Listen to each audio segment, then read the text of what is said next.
Svečana akademija ob praznovanju Prešernovega dneva je na Konjiškem potekala v petek na predvečer slovenskega kulturnega praznika v Domu kulture v Slovenskih Konjicah. Za vstop v ta kulturni dogodek je s svojim sopranom poskrbela Konjičanka, profesorica solo petja Andreja Obrul. Posebno dobrodošlico je povezovalka izrekla povabljenim gostom in seveda vsem ostalim, ki so ta večer želeli preživeti v duhu kulture, skupaj z dobitniki in dobitnicami priznanj in nagrad ob slovenskem kulturnem prazniku za vidne uspehe, dosežene na področju kulturne dejavnosti v občini Slovenske Konjice. Pozdrav pa seveda velja letošnjim in dosedanjim dobitnikom in dobitnicam priznanj in nagrad ob slovenskem kulturnem prazniku, občinskim svetnikom in svetnicam, direktorjem in direktoricam zavodov, ravnateljicam in ravnateljem, ostalim predstavnikom in predstavnicam lokalnih skupnosti ter sosednjih občin, predstavnikom gospodarstva in vsem vam, spoštovani gostje, ki ste se nam nocoj pridružili. Tole je ob vstopu v leto 2013 slovenski kulturi zaželela lanskoletna dobitnica Borštnikove nagrade za mlado igralko Milka Rozman.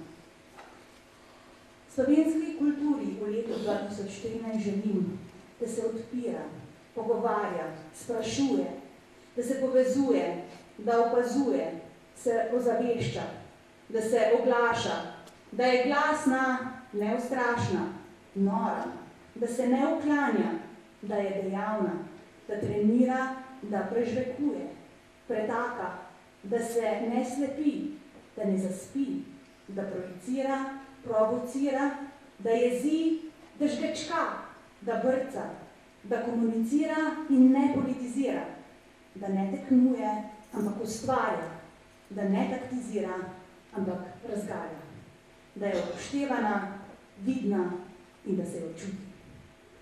Dame in gospodje, na predvečer praznika vsega slovenstva k slavnostni besedi vabim gospoda Mirana Gorinška, župana občine Slovenske Konjice.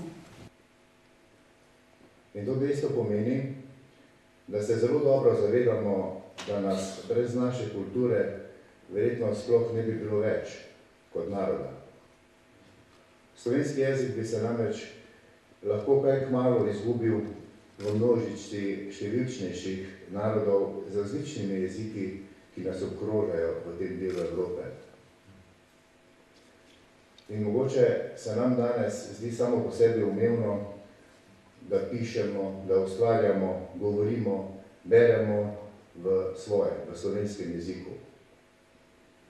In rodovom, ki so ustvarjali pred nekaj desetletji, stoletja ali pa celo več nazaj, to niti ni tako zelo daleč.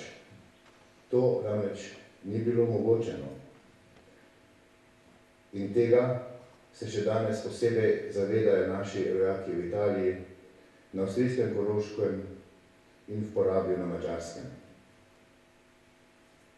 In prepričan sem, da ima slovenski kulturni praznik danes med drugim tudi namen, da bi se v vsakdanjem hitenju malo ustavili in se zavedli svoje kulture in pomena kulture za naš narod. In posebno aktualno, verjetno danes nisem edini, ki se sprašujem, s kakšnimi besedami opisati podatke o plačah nekaterih posameznikov v tej naši državi. Ne vidim prav nobene zmernosti in medsebojnega spoštovanja v podatku, da so imeli in verjamem, da imajo še danes posamezniki več kot 500 000, celo 700 000 evrov letne plače. Za primerjavo, to je približno 460 povprečnih plač ali drugače skoraj 900 zajamčenih plač v naši državi. Požrešnost in brezvestna ignoranca ter očitno nespoštovanje vrednot naših prednikov. Zato je na drugi strani pravi zaklad zbirka ljudskih pesmi z naslovom Mi pa dosti pesmi znamo, ki jih je zbrala letošnja nagrajenka Štefka Kovše. V teh skoraj pozabljenih pesmih so zapisane vrednote in tudi pravila za življenje, kot so ga živeli naši predniki.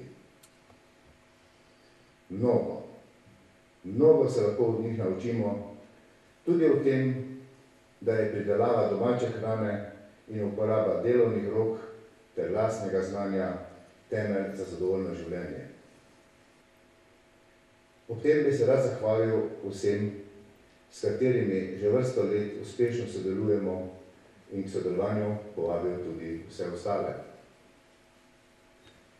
Spoštovani nagrajenci, dovolite mi, da izrazim veselje in zadovoljstvo, da ste bili ob vašem delu na kulturnem področju opaženi, predlagani in tudi nagrajeni. Največje bogatstvo naše občine se skriva v dobrih, pridnih, sposobnih in uspešnih ljudeh. In s ponosom vam bom podelil priznanja kot zahvalo za vaše izjemno delo, za vašo srčnost, za vašo plemenitost, ki jo širite s svojim poslanstvom. Hvala vam za vaš zgled, naj bo spodbuda tudi drugi. Iskrene čestitke. Vsem občankam in občanom ob kulturnem prazniku iskreno čestitam in želim vse dobro. Hkrati pa vsem zbranim želim, da bi ure današnjega druženja bili prava priložnost za sprostitev in prijetno druženje.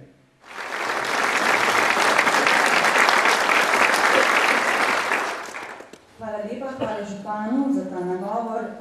Seveda bo ostal z nami na odru. Na oder bomo sedaj povabili še Renato Klančnik, direktorico javnega zavoda Splošna knjižnica Slovenske Konjice, in skupaj bosta podelila priznanja in nagrade za uspehe dosežene na področju kulturne dejavnosti z umetniškega, znanstvenega in organizacijskega vidika za leto 2013. Priznanje in nagrado ob Slovenskem kulturnem prazniku za leto 2013 je prejela Štefka Kovše za izjemno delo na področju ohranjanja nesnovne kulturne dediščine in ljudskega izročila. Štefka je članica in vodja pevske skupine Ljudski pevci Tepanje, ki že vrsto let uspešno deluje na področju ljubiteljske kulturne dejavnosti pod okriljem kulturnega društva Tepanje. Gospa Štefka Kovše opravlja pomembno vlogo na področju ohranjanja ljudskega izročila ne le na našem območju, temveč tudi v širšem slovenskem prostoru. Zbirka ohranjenih ljudskih pesmi je pomembna dediščina za prihodnje rodove. Zelo sem nocoj vesela tega priznanja, kajti to priznanje gre ljudski pesmi. In nocoj je bila ljudska pesem zelo visoko vzdignjena. Verjamem, da še bom naprej se trudila in še delala na tem področju in še poiskala kako staro pesem, da ne bo umrla. Hvala. Priznanje in nagrado ob Slovenskem kulturnem prazniku za leto 2013 je prejel Stanislav Kukovič za dolgoletno delo na področju kulturne, turistične in organizacijske dejavnosti v občini Slovenske Konjice. Bil je tudi pobudnik in ustanovitelj turistično-kulturnega društva Klokočovnik, kateremu predseduje še danes.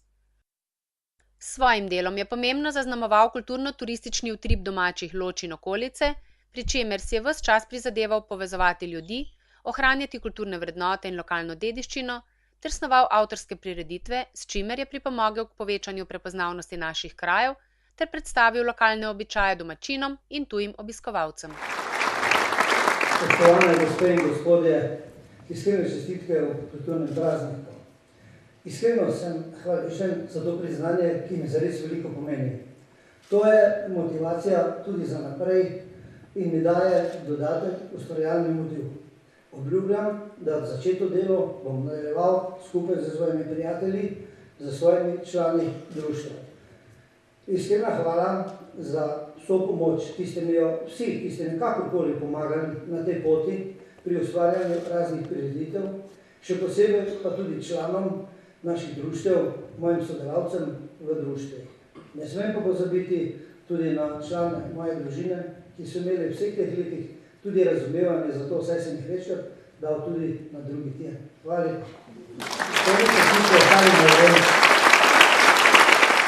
Priznanje in nagrado ob Slovenskem kulturnem prazniku za leto 2013 je prejel Mladinski center Dravinjske doline, projekt Mladi ambasadorji medkulturnega dialoga, za uspešno vzpostavljanje medkulturnega dialoga in širjenje medgeneracijske ter medkulturne strpnosti med mladimi.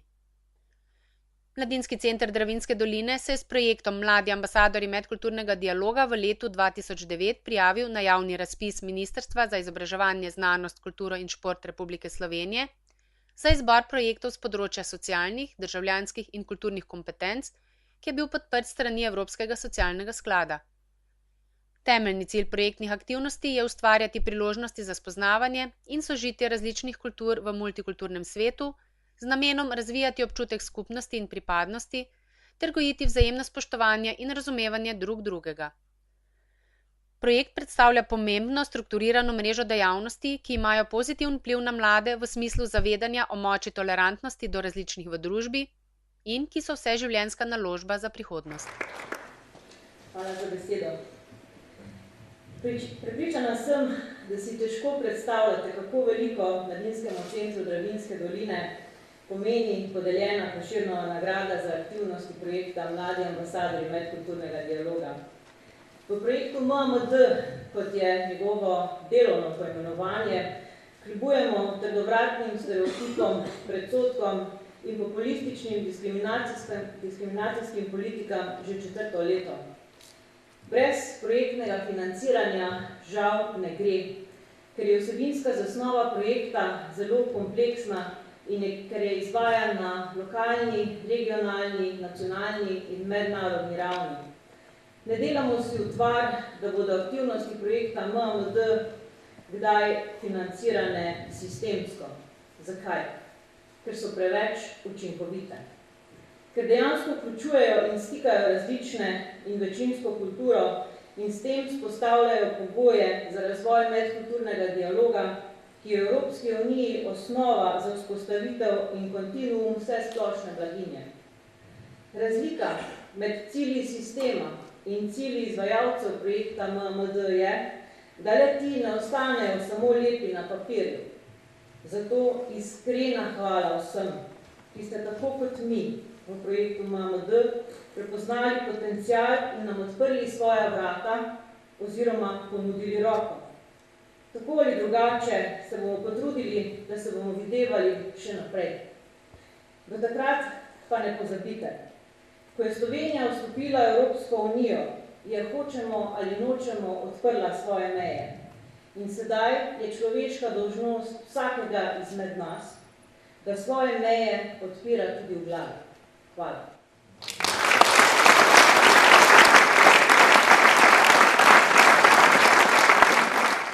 Po končani podelitvi priznanj so bili gledalci deležni še sprehoda skozi poezijo priljubljenega slovenskega pesnika, esejista, prevajalca in urednika Toneta Pavčka v obliki glasbeno-poetičnega recitala Zeleni rožnati časi v režiji Matjaža Šmalca in izvedbi članov kulturnega društva Svoboda Osvobaja. S poezijo v roki so se sprehajali Franjo Funkel, Gregor Groleger, Alenka Koželjnik-Groleger, Tjaša Kangler, Karmen Kukovič, Aleš Pučnik in Miha Slapnik. Za glasbeno spremljavo sta poskrbela vrhunska glasbenika domačin Luka Juhart in Mauricio Valdez.